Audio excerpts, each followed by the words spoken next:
I was raised as the daughter-in-law of Alex's family from a young age. At the age of 20, I married Alex. At 24, I gave birth to Ryan. Ryan is very much like Alex. Always quiet and distant. Not very close to me. Every night, I would bring them both a cup of warm milk before bed. But on this day, Alex accidentally knocked over the cup, and Ryan secretly poured his milk away. Suddenly, I felt a little tired. The moment I handed the divorce papers to Alex, he frowned in displeasure and asked me, "Just because of this?"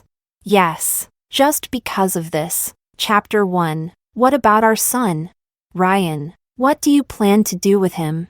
Alex reverted to his usual expressionless face, asking me in a businesslike tone. I sat across from him, like a guest at his negotiation table, and calmly replied, "I will give up custody of him. The house in the eastern suburbs will also be transferred to his name, as compensation for child support. After all, this child is their family's grandson. Compared to being with me, he and Alex seem more like a real family." Alex looked down at me, his gaze indifferent, as if he didn't understand what I was making a fuss about. "Lisa," his tone softened, "if it's because of the milk incident that you're upset, I apologize. You know, I was drunk last night. I didn't mean to treat you that way," he patiently explained, still thinking it was all about the milk. Last night, Alex came home late from a business dinner. I had waited for him for half the night. Awakened by the cold air he brought in when he opened the door, I got up from the couch and saw him removing his coat,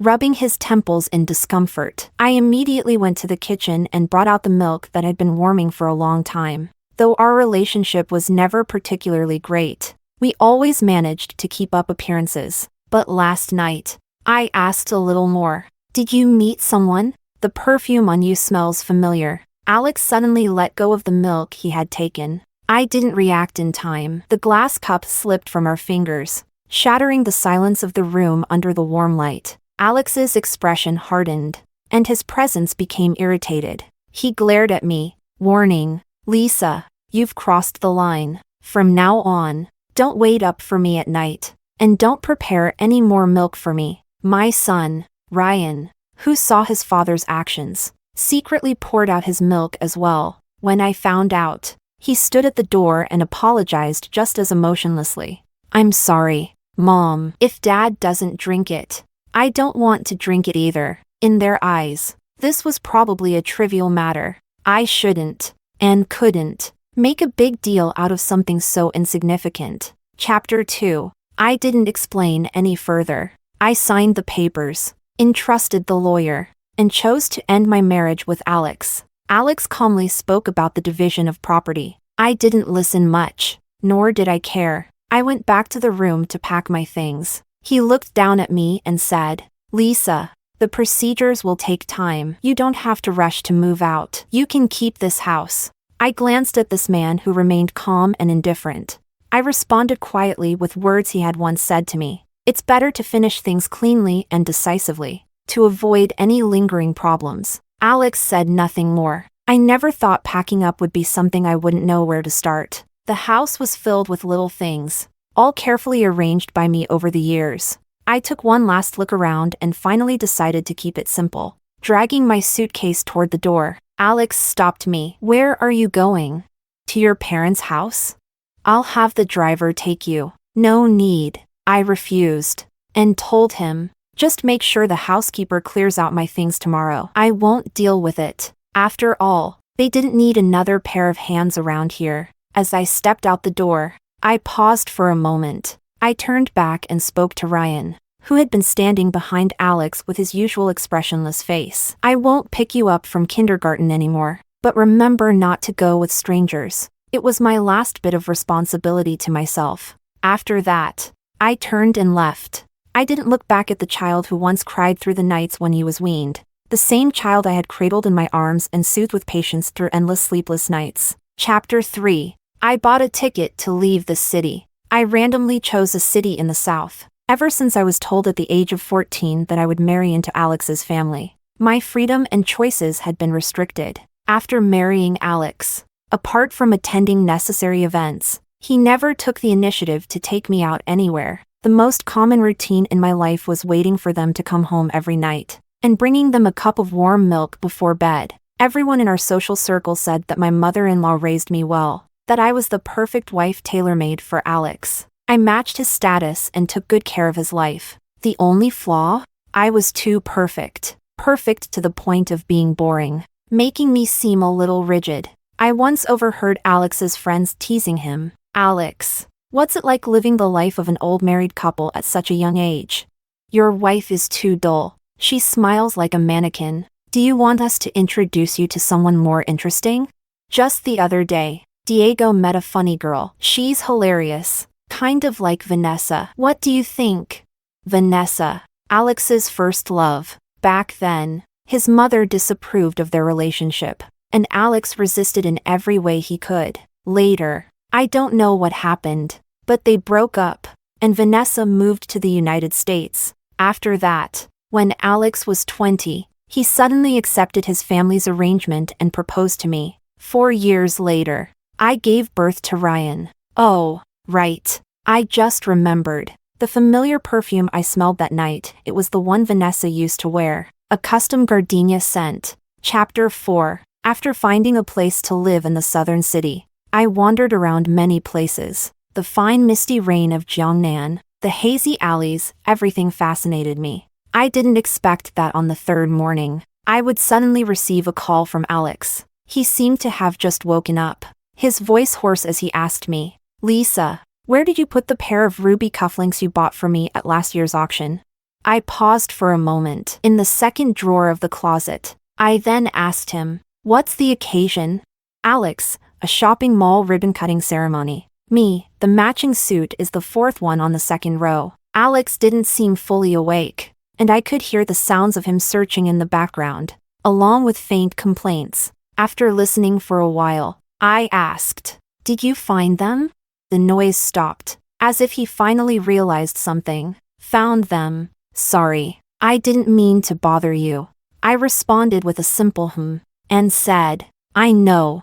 I advised him, "Have the housekeeper reorganize your things. If you can't find something again, just ask them. And in the future, don't call me about these things anymore." Alex was silent for a moment before saying, "Okay." After hanging up, I blocked his number and tried to fall back asleep. But this time, no matter what, I couldn't sleep soundly. I had a series of strange dreams. There were scenes of me at 14, laughing and playing with my classmates at school. At 15, seeing Alex for the first time on a sunny day. At 16, sneaking out to race cars and the pain of being dragged home by my father and having my legs broken. And then, a shrill ringing interrupted my dream. I woke up instantly, irritated, and groped for my phone on the bedside table. It was an unfamiliar number. I pressed to answer, and a polite voice came through. "Hello, is this Ryan's mother? I'm Ryan's teacher from kindergarten. There's a robotics exhibition at school today, and Ryan is participating. But he didn't bring his project. He said his mother was preparing it for him. Could you bring it over for him?" The teacher was very warm. My fingers tightened around the phone, and I closed my eyes, feeling an indescribable exhaustion. Not long ago, I was sitting in the living room, carefully following a video tutorial, learning step by step how to make Ryan's craft project. But I left too quickly that day, and the robot was still unfinished. I looked at the bright sun high in the sky outside and softly replied to the teacher, "I'm sorry, but I'm no longer Ryan's guardian, and I won't be taking care of him anymore." "And, is he with you right now?" The teacher sounded a bit awkward. Yes. Ryan is right here next to me." I sighed. "Could you please put the phone on speaker?" Sure. Thank you." I heard the rustling sound of the phone being moved, followed by silence. I knew Ryan could hear me. I spoke softly. "Ryan, the robot is in your toy box in your room. You can call your dad to bring it to you, or ask anyone else. But from now on, I hope you won't call me anymore. I won't pick you up, and I won't help you with your crafts. You know, I'm no longer your mother." After that, I apologized to the teacher once more and hung up the phone. Chapter 5. Saying those words to a child I nearly gave my life to bring into this world. It's impossible not to feel sorrow. I can't remember exactly when Ryan started becoming more and more like Alex. Alex and I had an arranged marriage from a very early age. When I was 14, my grandfather and father walked out of the study with smiles, along with the elders from Alex's family. From then on, I was raised by Alex's family as their future daughter-in-law. At school, many classmates envied me for coming from such a good family. I didn't argue, just smiled bitterly. My life was privileged, but I had no freedom. During my high school entrance exams, I didn't do well. Late at night, my mother became more and more furious as she thought about it. She believed I had embarrassed her. She stormed into my room, pulled me up, and slapped me across the face. In high school, I rebelled and had an early romance, which earned me another slap from my father. He warned me that if I didn't want to marry into Alex's family, my only other option was to marry one of those older businessmen. Almost 20 years my senior, the first time I met Alex, I was 15. It was arranged by both families. Back then, Alex was different from who he is now. He was a boy who laughed easily, showing his emotions openly. I don't have a strong impression of him from that time. I just remember his white shirt under the blue sky and his eyes,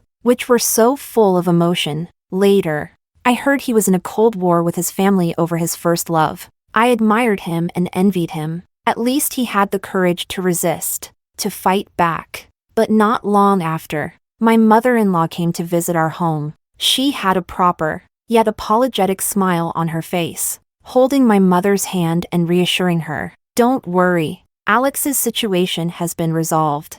I was hiding at the door, listening, feeling a deep sense of disappointment. I thought, of course, it ended like this. After that, my family kept arranging meetings between Alex and me. At first, he was resistant and treated me coldly, but over time, he gradually accepted it, and occasionally he would even speak to me. I also watched as he changed from a boy full of sharp edges to someone silent and reserved, hiding all his emotions, and that custom gardenia scent he used to carry with him eventually faded away into the air. Chapter 6. When I was 20, and Alex was 24. We were on our way to a gala when we unexpectedly encountered a landslide and were trapped in the car. Alex and I were buried together for a whole day and night. The last thing I remembered before the rescue team found us was his arms stretched over my body, pierced by the collapsed car frame, blood and flesh torn apart. When I woke up, he proposed to me, in front of my family and everyone else. He asked, "Lisa, will you be my wife?" At that moment, I looked at his arm, wrapped in white bandages. I remembered how, when we were trapped in the car, he called my name in panic, telling me, "Lisa, don't fall asleep. If you fall asleep now, you'll never be free again."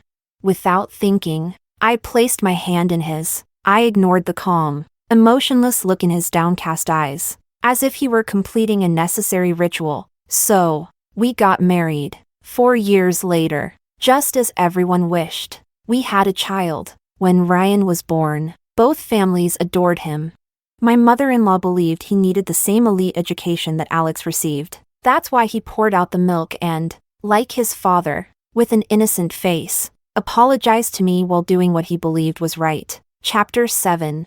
I don't know what goes through the minds of this father and son. Not even a week had passed when I received another call from Alex. He was using a different number, because I had blocked him. This wasn't like Alex, dragging things out. After the call connected, there was silence for a few seconds. Just as I was feeling confused and about to hang up, Alex's voice came through. "Lisa," he called my name. "Your parents said you didn't go home. Where did you go? Is it the southern city?" He was tracking me. I knew he had the ability to do so, but what I felt was an unexplainable anger. In our 9 years of marriage, he had been distant, cold, and we lived under the same roof like strangers. Now, in just half a month, he had called me more times than he had in the entire past year. I used to text him, "Are you coming home for dinner tonight? Are you in a meeting? Does your stomach hurt? Should I make some porridge and bring it to you?" His most common reply was just, Now he acted as if nothing had happened. With a hoarse voice over the phone, he asked me, "Lisa, I had a business dinner today. and my stomach feels uncomfortable from drinking. Where did you leave the medicine at home? And also, Ryan caught a cold from his classmates at kindergarten. He has a fever of 38 degrees Celsius and keeps complaining about how bad he feels. What did you usually do to make him feel better?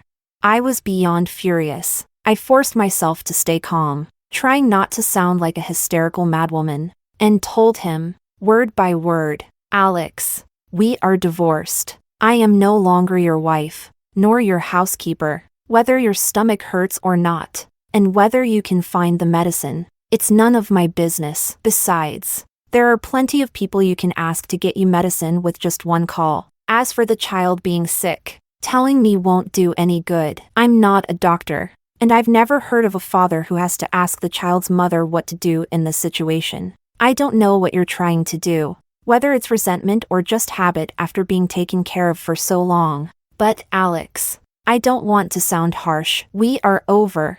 And I don't want you disrupting my life anymore. Do you understand? After saying all this, I hung up the phone. I flipped the phone over, pulled out the SIM card, and threw it in the trash. Chapter 8. In today's world, everything is tied to your phone number. I didn't expect Alex and Ryan to keep calling me every few days. Of course, I didn't think it was because Alex had lingering feelings for me. It was just that they were so used to me taking care of them. And now they couldn't adjust. I got a new SIM card and withdrew some cash. I signed up for a scientific expedition group and followed them on a trip to the Northwest. This was a project I had seen online before. When I brought it up back then, Alex said he didn't have time. The friends in our circle laughed and said, "That's way too shabby, Lisa, for someone like Alex. Going on such a cheap trip would be so embarrassing." I just smiled and said nothing more. At the time, I thought it was just a passing whim. My in-laws would never have allowed me to act so recklessly. I never expected that now. It would be so easy. Once a chain is broken, the person who has been bound must first begin to struggle from within. Chapter 9. The day I set off with the scientific expedition team, the sky was clear. The journey was by train. The train swayed along the route, and every time I fell into a deep, troubled sleep, I would be gently shaken awake. The first light of dawn broke through. Hazy and bewildering, the expedition followed the Qinghai-Gansu Grand Loop. We departed from Xining, passing through Shaka in Qinghai, stopping by the Charkhan Salt Lake, and passing through Daxiao Chaidan and Devil's City. The Mogao Caves rose majestically from the desert, and Crescent Lake was serene under the night sky. We continued to Dunhuang, crossing Jiaguan, and witnessed countless multicolored formations in the Shanye National Geological Park. Most of the people in the expedition were geologists. They seemed quiet and reserved, yet could talk endlessly about a pile of dirt, a blade of grass, or an unknown wildflower. Sometimes humorous, sometimes witty, they filled the vast, sparsely populated Northwest with vibrant life. I can't deny that my good upbringing and those years being groomed by Alex's family allowed me to experience things most people don't get to see. In the past, I thought that traveling was something best done with family to truly enjoy it. But now, hiking through the Yaden formations, camping in the desert, burnt lamb, and the dust covering me, made the stars shine even brighter. I knew Alex would still find out about my itinerary, but it no longer mattered. After the Northwest Loop ended, I exchanged contact information with this new group of friends. After resting for a few days in the city, we set off again on the Sichuan-Tibet route. The moment I reached the top of Mount Everest, I had severe altitude sickness. Breathing became difficult, and my head felt like it would explode. For a moment, I thought I wouldn't make it off the highest mountain in the world. But in the distance, the sun bathed the golden peaks, and everyone on the summit was cheering. In that overwhelming and chaotic atmosphere, I burst into tears. The team scrambled to give me oxygen and high-sugar drinks. They thought I was in too much pain and quickly tried to comfort me. "Hey, don't cry, girl. It's okay. It's okay. Your oxygen levels are coming up. Don't worry. We're here. You're not gonna die. Yeah, girl. You're still young. You'll be fine. You've got a long road ahead of you. This is just the beginning." I sobbed uncontrollably, but eventually, the accent of a man from the Northeast made me laugh through my tears. With their help, I stood up from the snow, facing the sun-kissed golden peaks, facing my rebirth. No matter how many chains there are, no matter how hard the journey, I can still reach the summit on my own, can't I? Chapter 10. After coming back, I rediscovered some of my old hobbies, like extreme sports, like racing, and like adopting a dog I liked. Before I got engaged to Alex, I was actually a carefree and lively person. I loved everything full of life and energy. But later, when I didn't even have my own freedom, how could I talk about love? The dog I adopted is a mixed-breed Maltese, and I named her Anin. She has soft, caramel-colored fur and innocent, big eyes. Every time she runs, her ears flap up and down like a little gas tank. Dogs are easier to get along with than people. Dogs understand your needs better than people do. Dogs will never neglect you. A dog knows you love it, and it loves you in return. The next time I saw Alex was at the entrance of my new home. I was just about to take Anin for a walk. When I opened the door, I saw Alex standing by the elevator. Beside him, holding his hand, was Ryan, nervously staring at Anin. Chapter 11. What are you here for? I sat across from Alex, asking him coldly. Ryan was lying at the end of the sofa, frowning as he watched Anin eating her meal. Alex stared at me silently for a while. Lisa, you've lost weight. I raised my eyelids slightly. Don't avoid the question. It's our son. He wanted to see you, and I couldn't stop him. Alex, I asked him, do you remember what I told you last time? We're divorced. Please stop disturbing my life. Don't you understand? Alex's lips pressed into a thin line. Lisa, Ryan is still young. He can't grow up without a mother. I laughed. I called the security guard in the complex and had this father and son escorted out. Ryan didn't want to leave. He stood stubbornly at the entrance of my home, looking at me, opening his mouth as if wanting to say something. I held Anin and didn't look at him. I firmly shut the door. I was afraid that if I looked at him again, I would unconsciously soften. He is the child I brought into this world through excruciating pain in the operating room. My own flesh and blood. I held him, loved him, soothed him, cared for him. The first word he ever said was mama. When he was little, Ryan would cry around everyone. Except when he was in my arms, then he was quiet and sweet. But later, my mother-in-law said I wasn't raising him properly and insisted on giving him an elite education. A child's upbringing is always a reflection of the teachings they receive. Whatever someone tells them, that's what they remember and act upon. As Ryan grew older, he no longer wanted to be close to me. He began to distance himself, treating me with the same polite formality that Alex did. He would call me mama but use formal language like you, a respectful form of you. Mama, can my dad teach me? Grandma says you don't have as high of an education as dad, so you can't teach me well. Mama, why do you stay home all the time? Don't you have any hobbies? All my classmates' mothers do. Mama, you're too serious. Not like Aunt Vanessa. She always has new, fun ideas. Chapter 12. After I told the security guard not to let people in randomly, Alex changed his approach. Sometimes, in the morning, he would wait for me alone at the entrance of the complex, sitting in the back seat of his Maybach, looking as if he hadn't slept all night. When he saw me, he would hand me a steaming hot breakfast. Looking tired and worn. You don't eat breakfast in the morning. It's bad for your stomach. Eat a little, at least. Sometimes, he would bring Ryan along, following me as I walked the dog. I passed by them without a glance, never once looking their way. The neighbors I met while walking my dog would sometimes curiously ask me about the handsome father and son, wondering what they were to me. I told them honestly, he's my ex-husband, whose heart belongs to someone else, and his son, who prefers that lady. They would look embarrassed, and then quickly rally to my side. Whenever they saw Alex and Ryan, they would warn me ahead of time, telling me not to go out and avoid the sight. I would smile softly, and tell them it was fine. I stopped caring a long time ago. Chapter 13. Alex has always been busy. There are many things waiting for him at the company. He couldn't possibly stay here, bothering me all the time. Many times, I saw him sitting in the car, exhausted, taking one phone call after another. Maybe it was from the company, Maybe from his family. After all, he had been spending too much time away with Ryan. Sometimes, Ryan would secretly ask the driver to take him out to find me. Without Alex knowing, then, without saying a word, he would follow closely behind me with small, careful steps. I focused on walking in, giving her water and coaxing her to eat snacks, and then would happily wag her little tail and softly bark at me. Woof, woof. Ryan would watch from the side, not saying a word, his eyes filled with anger. Children aren't as good as adults at hiding their emotions. Once, Anin ran too fast, and Ryan couldn't keep up. In his panic, he tripped and fell on the stone pavement. Finally, he couldn't hold back his tears and cried out, with red eyes, "Mama, it hurts." Ryan,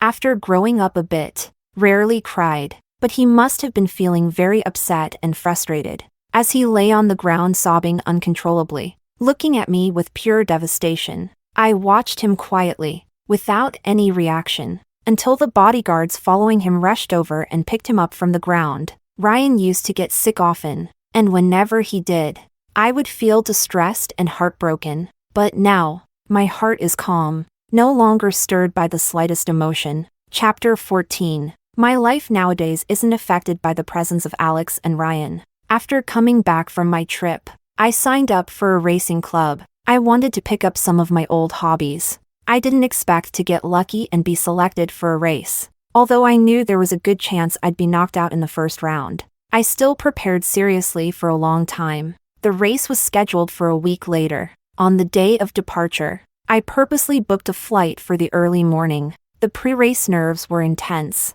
a mix of anticipation and calm. The wind on the track ripped through the scorching sun, and time seemed to stop as the tires screeched against the ground.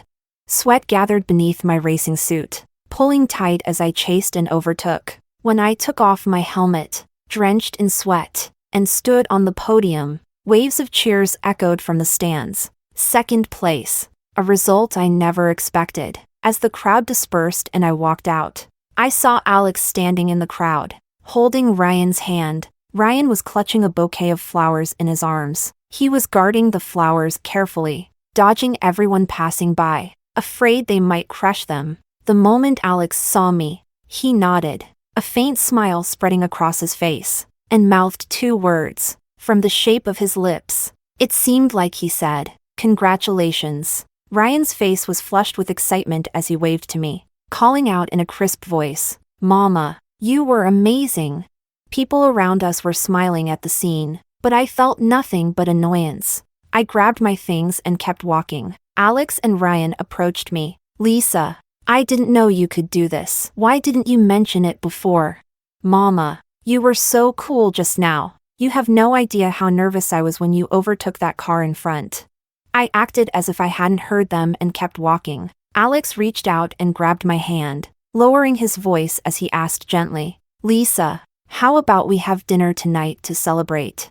Ryan really misses you." Ryan, hearing this, immediately looked at me with hopeful eyes, trying to push the bouquet into my hands. I pulled my hand away, avoiding them. "I'm very busy. I don't have time. You two can go ahead without me." Chapter 15. Alex had become lax with his work. Ryan hadn't been home for too long. Inevitably, my mother-in-law came to find me. As I looked at this woman who once chose me and later became estranged from me, I felt an indescribable sense of sadness. Maybe it was because we were both mothers, or maybe because we were both women. "Lisa, I chose you back then because you were quiet and reserved, someone suitable to be the daughter-in-law of our family. But now, neither Alex nor Ryan is coming home because of you. How is this any different from Vanessa back then? Lisa, come back. If nothing else, just for my sake, give Alex another chance." My mother-in-law was never the aggressive type of wealthy matron. On the contrary, she always spoke gently and politely, just like Alex and Ryan did with me. I thought, if it weren't for her son and grandson, she wouldn't have put aside her pride and sat here in my small 2-bedroom apartment, asking me to give Alex another chance. But, Auntie, Alex doesn't love me. Our marriage has wasted 9 years of my life. When you chose me, it wasn't because of me, but because of my family. Now, I've fulfilled all of your expectations. Our families are closely tied. Inseparable. I gave birth to Ryan. Just as you wanted. Ryan is growing up well. And without me, you'll take good care of him. Isn't it time? Isn't it time you give me my freedom back? There was a time when my father broke my leg and killed the dog I raised. I was timid and too scared to resist. Later, I married Alex. And their goals were achieved. We now had Ryan, whose blood ties us all together. I was no longer of any use. But the most important thing is, Auntie, I no longer love Alex. My youthful heart once fluttered when I heard, Lisa, if you fall asleep now, you'll never be free again. Will you marry me? Maybe I can give you freedom. But over time, the boy who once fought dragons became a dragon himself, forgetting the promise he had made so casually. Sigh. My mother-in-law let out a deep sigh and spoke into the air. Did you hear that, Alex? Mom did her best. Beside her handbag, the screen of her phone was lit. Alex's name was displayed, and the call was still connected. Chapter 16. That evening, Alex appeared at my doorstep. Lisa, I still want to give it another try. I know I didn't do well before, that I neglected you. Can you give me a chance to make it right, to start over? I looked at him quietly. I think I've made myself clear. Alex dejectedly ran a hand through his disheveled hair. He always paid attention to his appearance, and it was rare to see him looking this messy. He was wearing a charcoal gray suit, but with a pair of bright blue cufflinks. The color contrast was glaring, a major mistake. In the past, I was the one who carefully coordinated his outfits, but now, all I could think about was when he would leave. Alex looked at me, disheveled and desperate. I love you, Lisa. I just didn't realize it before. I didn't know how to love. I took you for granted, and that's why I hurt you. It wasn't until you left that I understood. I can't live without you. It's all my fault. Lisa, please. Please give me one more chance.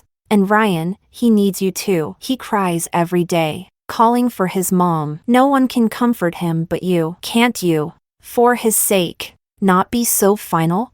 Oh, he says he loves me. He says he didn't know how to love, that he never loved anyone. Back when we were meeting under the arrangement of our families, he said to me, Lisa, you know there's someone in my heart, right? At the time, he was in a terrible fight with his family over Vanessa. After we got married, when I heard that Vanessa had a new boyfriend in the U.S., that's when Alex came home drunk for the first time. The next day, my mother-in-law asked us when we planned to have children, and Alex sarcastically said that if she replaced my perfume with the custom gardenia scent, he'd agree to it. Every moment, every instance, there was always the shadow of someone else. And he says he's never loved anyone? I looked at him mockingly. And what about Vanessa? Alex froze, as if his lies had finally been exposed. He lowered his eyes and said seriously, There is no Vanessa. Lisa, there never was. I just didn't want to follow my family's arrangements back then, so I made it up. I've only ever loved you. From the beginning to the end, it's only ever been you. Ridiculous. Chapter 17. I used to wonder if Alex neglected me and gave me the silent treatment because he resented me over Vanessa. I know what it feels like to be powerless, but I didn't feel sorry for him. After Ryan was born, my feelings for Alex gradually faded, and I numbly went about doing things that were expected of me as the daughter-in-law of a prestigious family. I placed my hopes on Ryan. I longed for someone in this family who was connected to me by blood. In those early days, Ryan became my only source of comfort. But after just 2 years, that hope turned into a thorn that pierced me deeply. Maybe Alex did love me, but compared to his pride, his dignity, and everything else, it was clear he had simply become used to my care and constant presence. In our marriage, whatever the reason, his neglect, his silent treatment, and his assumption that women should naturally bear the burden of the household were undeniable facts. No one is incapable of love, and no one doesn't know how to love. Only after losing something does one realize its value. But this is just a mix of regret and not having found something better. Loving something in youth is never wrong, and giving it up in maturity is never a mistake. Alex, keep a little dignity for yourself. Chapter 18. Alex had always been a proud man, and he understood my words, so the last time I saw him was, once again, at my home. Recently, I joined another group and went on a trip to Xinjiang. It was the rainy season, and I got caught in a few downpours. Along with all the recent stress, I inevitably fell ill when I returned. When I woke up feeling terrible and weak, it was Alex who helped me sit up. Ryan was at the bedside, quietly asking with concern, "Mama, are you okay? Does anything hurt? Can Dad and I take you to the hospital?" Alex propped a pillow behind me and said, "When I saw you staggering as you returned to the complex last night, I knew something was wrong. I followed you upstairs and found you passed out at your door from the fever. I had someone give you a fever-reducing injection. How do you feel now? Are you still in pain?" He asked softly, carefully handing me something, a glass, filled with warm, milky liquid. It was a cup of warm milk. "You didn't eat much last night. Drink some milk to warm your stomach." "Lisa," he called my name softly, the tone familiar as he began to scold me. "You can't take care of yourself. If Ryan and I weren't here today, no one would have known you were sick. Lisa, come home with us, please. Let Ryan and I take care of you." I watched as Alex spoke those words, clearly uncomfortable, and next to him, Ryan kept nodding, showing his agreement. I smiled. I reached out and took a cup of milk. The next second, I let it go. The glass slipped from my fingers. With a crash, it shattered into pieces on the floor. The white milk spilled, flowing across the floor. I pointed at the mess and said slowly, "Alex, you see, once a cup is broken, it can't be put back together, and spilled milk can never be recovered." And then, just a few minutes later, there was a sudden knock on my door, followed by the sounds of many people talking. Ryan went to open the door. A group of people bustled in, all carrying large bags, completely surrounding my bed. "Oh dear, how did you get sick, girl? I told you not to go out in the rain, but they insisted on dragging you into the rainforest. Sweetie, are you still feeling bad? I brought you those soft candies you said you liked last time. If the medicine tastes bitter, have one, and I promise you'll feel better." As everyone talked over each other, they finally noticed the presence of the man and the boy in the room. Hesitantly, someone asked, "And who are these two?" I saw Alex and Ryan both instinctively tense up. So, in the midst of all this attention, I smiled and introduced them to the crowd. "Not important. Just a friend and his son. We won't be seeing them again. They're leaving soon. But Ryan is still a child." He immediately broke down, standing at the door, crying loudly, shouting, "I don't want to leave. I want my mama."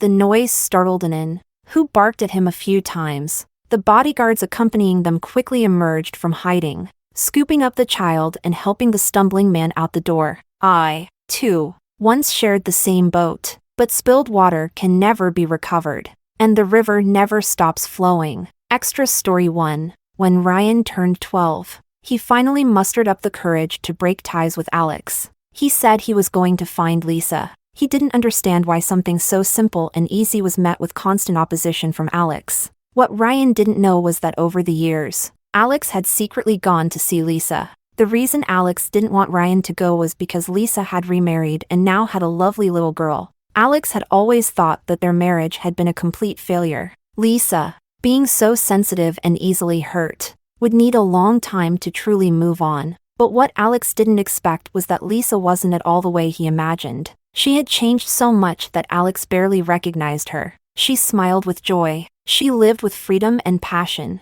It was as if that was who she had always been. Alex suddenly recalled the first time he met Lisa. The girl had been quiet and reserved, sitting across from him as her mother held her hand. At the time, Alex was under strict control by his mother, furious after hearing that his marriage had been arranged. Naturally, he couldn't stand this girl, for years younger than him, who seemed so dull and stiff. Those years were filled with endless arguments with his family. Even his grandfather eventually had to step in. With no other choice, Alex reluctantly agreed to break up with his first love, Vanessa. Vanessa was his university classmate, straightforward and bold. She agreed to help him out without hesitation. At the time, Alex didn't know that Vanessa had feelings for him. He later felt guilty about it. After she returned, they had dinner a few times and discussed some collaboration projects. Alex thought that knowing this would make Lisa forgive him. At least he believed that he hadn't truly wronged Lisa.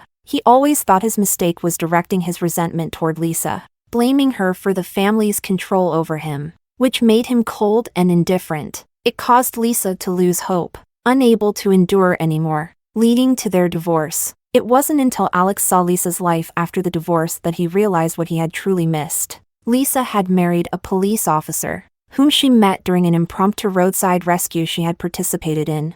The officer's job was busy, but he always found time to take Lisa on walks. They traveled to see mountains, to see the sea, to search for the essence of life itself. The police officer always tried to let Lisa know about any work updates or arrangements as soon as possible. Whenever he passed by something interesting or new on his way home, he would either buy it or take a picture to send to Lisa. They shared their lives with each other. They loved each other deeply. And so, not long after, Lisa gave birth to a daughter. When their daughter was just starting to babble, she loved running outside, clutching the little Maltese dog in her arms. As the girl grew older, in kindergarten, she would boast to her friends with wild enthusiasm, "My mom is amazing.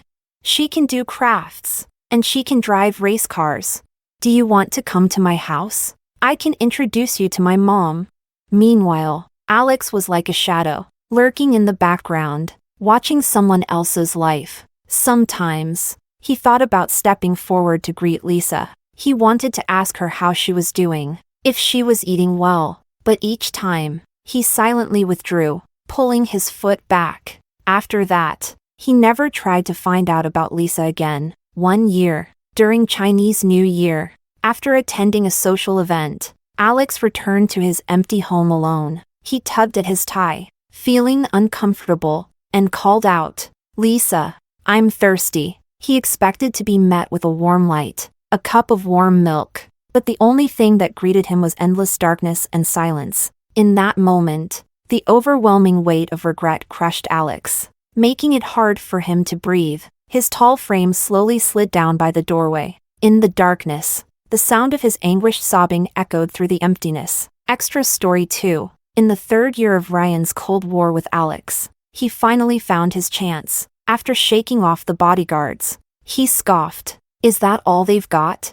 With a face that looked more and more like Alex's, he sat alone on the high-speed train heading to the southern city. Flying would have been too easy for his family to track, so Ryan casually bought a train ticket, went through a transfer, and finally arrived at the residential area he once visited. 10 years had passed. Ryan wasn't sure if Lisa still lived there. He looked at the now older, worn-down walls, the newly renovated gate, and nervously knocked on the door. Knock knock, knock knock knock. With a creak, the door opened. Ryan's eyes lit up with hope as he looked up, but it was an unfamiliar face.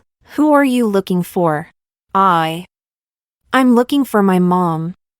"Lisa, don't know her. You've got the wrong place." So, she hadn't lived here for a long time. Ryan, feeling dejected, hung his head. After walking a short distance from the neighborhood, he instinctively turned around and looked at the other path leading to the park, paved with stone. It was the same place where he had once tripped and fallen. Lisa hadn't come to help him up. Suddenly, Ryan remembered that when he was very young, just learning to walk, he would often stumble and fall. Back then, Lisa wouldn't pick him up either. Instead, she would gently encourage him. "Ryan, don't cry. It's okay to fall. Ryan can get up by himself, right? Mama believes in you."